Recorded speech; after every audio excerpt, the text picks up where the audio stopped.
Oh, narinig niyo na ako. Ay, talaga naman. Thank you so much for listening to me. I'm listening to you. Kabarangay ko kayo, hindi ba? Eto na! Naku, kanina pa ako nag-ikot dito dahil meron akong hinahanap ngayong umagang ito. Nakabarangay natin na pwede kong makahuntahan, ha? Makahuntahan. Makikain na rin. Makikain na rin. At eto ba yun? Pwede pang kaching-kaching kasi pwede palang maging business. At ayun oh, we're open! We're open!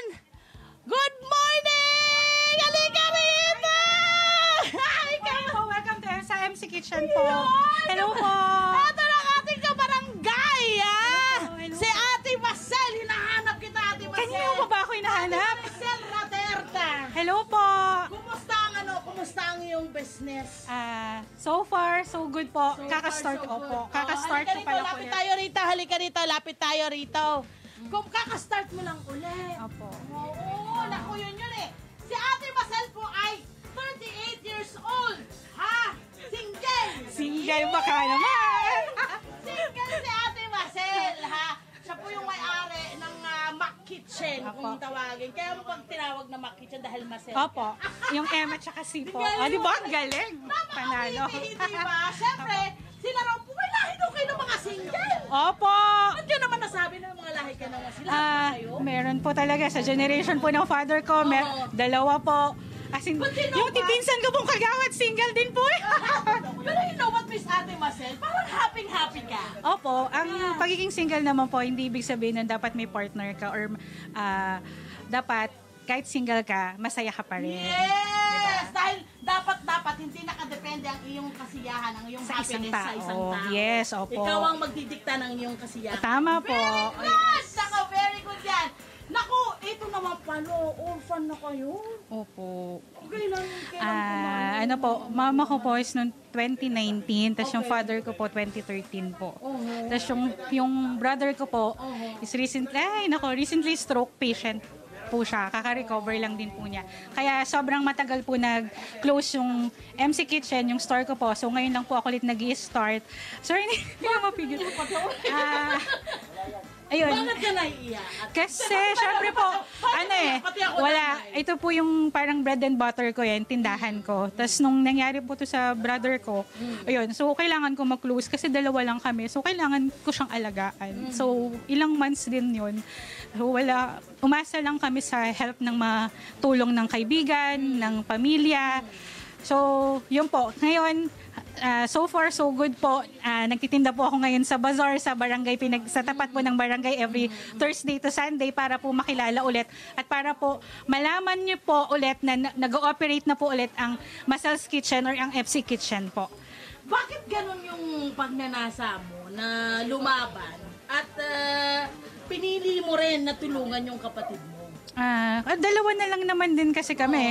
So, yung mother ko, bago siya mawala, talagang ang sabi niya sa akin is magtulungan kami kasi magmahalan kami magkapatid. Lahat naman siguro ng magulang yun yung lang magiging payo sa ating mga anak na magmahalan eh.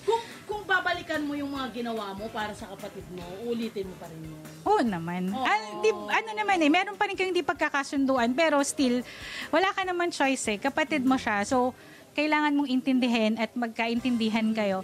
So, ngayon, nagtutulungan kami. Yung mga nagtitinda siya pag nasa bazaar ako. Yun. So, pag wala ako, nagtitinda siya ng mga iba kong paninda.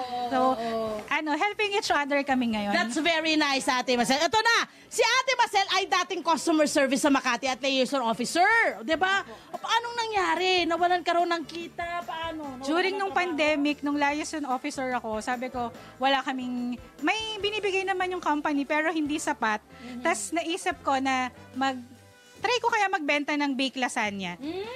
Tapos yun, ang una ko naging customers, yung mga kaibigan ko. Tapos hanggang sa 10 tray lang, tapos padami na siya ng padami.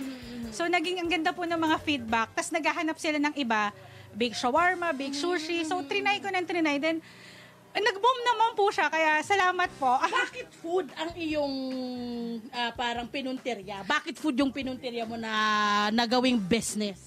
Kasi bukod sa mahilig ako kumain, mahilig din ako magluto. During talaga nung pandemic, wala kang ibang gagawin kundi magluto. So, ang dami mong natutunan, in-apply ko yun. Tapos hanggang sa sabi ko, try ko to, baka sakali. So, Yun na nga ang kagandahan, no? Nung nag-start siya, 5,000 ang iyong pinang-umpisa. Opo. Kanino galing yung 5,000? Actually, may dalawa po kami dito nung pamangkin ko po. Pamangkin ko sa Tapos yun, hanggang sa nabawi na po namin. Tapos, dahil busy na po siya sa trabaho niya, nag-solo na lang po ako. Tapos, inisip ko po na, mag-try po ako magpagawa. Though wala akong ipon, ubos na. Pero, sabi ko, Yun nga raw kasi nung nag-stop siya, nalugi muna. No, nagsara ka eh. 50K din ang pinampatayo mo nito. Opo, pero ano naman po yun, sa tulong po ng mga tao sa paligid ko, di ba? Hello po sa mga kuya ko sa Stag, sa pamilya ko, sa mga kaibigan ko na nagpahiram sa akin ng kung paano ko ito mapapatayo ng without interest, mabalik ko lang, and sobrang nabayaran ko na po silang lahat ngayon. Yun! Ang rule ay kapag umutang ka, Bayaran. So yung mga hindi pa, babayaran ko kayo, nagbabawi lang ako ngayon, wait lang, yung mga lately lang. Eto na, ipapakita na namin sa inyo ano yung mga specialty niya. So umpisahan natin dito, ano ba yung mga specialty mo na meron ka rito? Ito po talaga ang unang, first specialty ko is baked sushi, and then baked bango. shawarma. So try niyo po yan, Miss Laban, at baka makalimutan niyo po Magkano? yung Pangalan nyo? Magkano Ito po ay, bentahan mo ng yung mga produkto? ito po ay 350, and then ito po ay 220. Good for how many yung mga... Good for, pag kayo po, baka po pang isa lang. No, pero, Sasabihin ko sana, syempre mga akin lang to. 1 to 2 person po. Ayan. Hindi pwedeng sharing. Opo, pwede pong for sharing po siya. Sharing? Opo. At bakit ito yung mga pinuntirya mo pagkain, klase ng pagkain? Kasi during nga po nung pandemic, yan yung nag-uso. So, naggawa po ako ng sarili kong version. Ang dami kong napanood. Pero yung, masusurprise po kayo, ang daming laman yan sa loob eh. Oo, tapos bukod dito, nagsilog ka pa. Opo. Kumusta ang reception ng mga silog mo sa yung mga... Sobrang ganda po, lalo na po sa mga companies, mga bulk orders ko po. Best seller ko po is yung pork silog at saka chick silog po. Yun po, panalong-panalo po yun sa mga nag-oopisina. Yung ikaw pa may mga estudyante ka bang mga suki rito? Actually po, ang mga suki ko, mga taga-BFP po. Yung Bureau of Fire po, yan. Taga-Bureau of Opo, Fire Protection. opo. Halos sila po, from morning to ano po. Ayan. May pwede ba tayong iluto rito? I-prepare? Anong Ay, pwede big shawarma po. Ano? Paano i-prepare? Ito na tayo. Halika kayo rito. So, paano ang pag-prepare nito? Sige. Mag-gloves lang po ako. Sige, sabi mo na Ang ingredients po is white onion, tomato, cucumber, tapos beef, cheese, and then At ang kanyang beef, totoong beef. ay, totoong beef po yan. Gawa ko po yan. Yes. Okay, sige. Tapos po, garlic mayo, cheese sauce, and then hot sauce po. Lahat ito ikaw ang nag-prepare. Opo, opo. Okay. So, paano preparation ang gagawin Ano natin? po is yung pipino, Pipino, ilalagay. Opo, tapos okay, ilalagay yung pipino. kamatis, tapos sibuyas po. Tapos yung beef na po, Ilalagay na yung Opo. beef. Galing nito. ubusin na po natin para po panalo. Tapos lalagay na po natin yung cheese. Wow! May queso! Ayan. And then, Tas ito po yung sauce. mayo. Opo. Tapos cheese sauce. Cheese sauce. Ang dami mo palang nilalagay Opo. ng mga ingredients. Tapos, yan po. Ayan. Hot sauce po. Optional po yung hot sauce pag gusto nyo. Tapos, ibibake po natin siya 200 degrees po. Tapos, Para mag-melt Opo, lang para siya. mag-melt lang And po then, yung anong cheese. gagawin natin Yung sa pita bread po, ikakat lang po natin. Kaya po siya nakaganyan, pa-triangle po. Cut into 4 pieces po.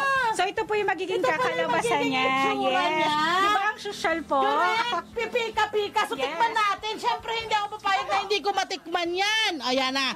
Tikman natin. Lagay natin dito sa... Sa pita bread. pita bread. Okay? Ganyan daw yan. Ay, ang dami.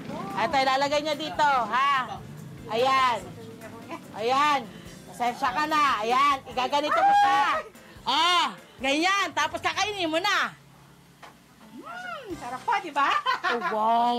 Ano pong pangalan nyo? Sino ka? Really, really good! Halika rito! Pumasok ka dito, Bea! Dali na!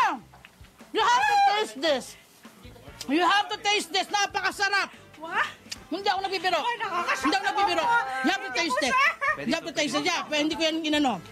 Ito na yung ano mo. Ha? Wow! Sino nakaisip nito? Hello po.